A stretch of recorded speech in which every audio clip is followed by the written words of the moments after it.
Your heart is pounding. Your palms are damp. The meeting is in 10 minutes, and your mind is already spinning worst-case scenarios. What if you blank? What if they judge you? Here's something that will stop you cold. Buddha identified this exact feeling 2,500 years ago, and he left behind a precise, practical fix. Let's use it. This is episode 2 of our Buddhist anxiety series. Last time we looked at general daily anxiety. Today we go specific. Meetings, interviews, presentations. The high-stakes moments where your nervous system spikes and your thinking clouds over. These are the moments where ancient wisdom becomes immediately, urgently useful. Let's start with what's actually happening inside you. When a meeting feels threatening, your brain treats it like physical danger. The amygdala fires. Cortisol floods in. Your body prepares to fight or run. From a calendar invite, Buddhism doesn't dismiss this response. It looks directly at the root cause underneath it. And the root is something very specific. The root is the fear of judgment, not the meeting itself, not the questions, not the other people in the room. It is the story you are telling about what those people will think of you and what that means about your worth. Buddhism calls this asmimana, roughly translated, the measuring of yourself against others. It is one of the deepest fetters of the human mind. Think about the last time you felt nervous before a meeting. Were you afraid the meeting itself would hurt you? No. You were afraid of a perception, a look, a pause that lasted a second too long, a question you couldn't answer perfectly. You were afraid of how you would appear. That fear lives entirely in the mind, which means the mind can also dissolve it. Buddha taught that suffering arises from craving and aversion. Before a meeting, you are craving approval and avoiding rejection simultaneously. That tension is exhausting. It burns energy before you've said a single word. It narrows your thinking exactly when you need to be expansive. Recognizing this pattern is the first step. You are not broken. You are caught in a very human loop. Now let's talk about the ego, because this is where it gets interesting. In Buddhist teaching, the ego is not a fixed, solid thing. It is a construction, a story the mind tells about who you are and how you must be seen. Before important meetings, the ego gets very loud. It says, "This outcome defines you. Your value is on the line. You must perform perfectly or something is lost." But here is what the Buddha observed. Nothing about you is actually on the line. Your awareness, the part of you that is watching all of this happen, is untouched by the outcome of any meeting. The self that feels fear is a construction. The real question Buddhism asks is, who is doing the fearing? Look for that one. You won't find a solid answer. That's the point. This isn't abstract philosophy. It's a direct investigation you can do right now. Close your eyes for a moment and ask, where exactly is this anxious self? Is it in your chest, your throat, your thoughts? Each time you try to locate it precisely, it shifts. That's because the ego self has no fixed location.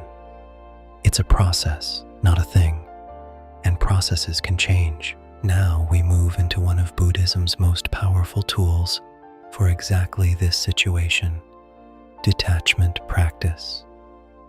The word detachment often gets misunderstood. It does not mean not caring. It does not mean becoming cold or indifferent to outcomes. Detachment means releasing your grip on how things must go while still showing up fully and doing your best. It is effort without desperation. The Bhagavad Gita, deeply connected to the same wisdom streams Buddha drew from, says it plainly: You have the right to perform your actions, but you are not entitled to the fruits of those actions. Do the work, release the result. This is not resignation. This is the most powerful mental posture you can walk into any meeting with. Prepare fully, attached to nothing. Here is a simple detachment reframe you can use before any meeting. Instead of asking, "How do I make them approve of me?" ask this: "How do I show up as useful to this conversation?" The first question puts all the power in other people's hands. The second returns it to you. You control your preparation, your presence, your intention. You control nothing else, and that is enough. Let's go deeper into ego attachment, because this is the engine underneath meeting anxiety. You have built an identity: smart, capable, competent, respected. A meeting feels like a test of that identity. If the meeting goes badly, the ego interprets it as, "I am not smart. I am not capable." Buddhism says this equation is false. A single conversation cannot define a living, changing human being. The Buddhist teaching of anicca, impermanence, applies here perfectly. Every meeting has a beginning and an end. Every impression formed in that room will shift over time. The judgment you fear so deeply today will dissolve. The outcome you are treating as permanent is, in fact, temporary. Every single time. Nothing from a meeting stays fixed, including the worst possible result. There's a Zen story of a monk who was terrified before speaking to the abbot. The abbot said, "Imagine this conversation has already happened. You've already spoken. It's already over. Now, what do you notice?" The monk said, "Peace." The abbot said, "Then begin from peace. You can do this right now. The meeting is already over in one timeline. Speak from that spaciousness." Now we come to the breathing visualization. And this is practical, specific, and immediate. You can use this sitting outside the meeting room, in an elevator, even in a bathroom stall if that's all you have. Now we come to the breathing visualization. And this is practical, specific, and immediate. You can use this anywhere. It takes 90 seconds. It works with the nervous system directly. Find a comfortable position. Close your eyes. Let's begin. 1, 2, 3, 4, 5, 6, 7, 8, 9, 10, 11, 12, 13, 14, 15, 16, 17, 18, 19, 20, 21, 22, 23, 24, 25, 26, 27, 28, 29, 30, 31, 32, 33, 34, 35, 36, 37, 38, 39, 40, 41, 42, 43, 44, 45, 46, 47, 48, 49, 50, 51, 52, 53, 54, 55, 56, 57, 58, 59, 66, 162, 63, 64, 65, 66, 67, 68, 69, 70, 71, 72, 73, 74, 75, 76, 77, 78, 79, 80, 81, 82, 83, 84, 85, 86, 87, 88, 89, 90, 91, 92, 93, 94, 95, 96, 97, 98, 99, 1. Inhale slowly through your nose.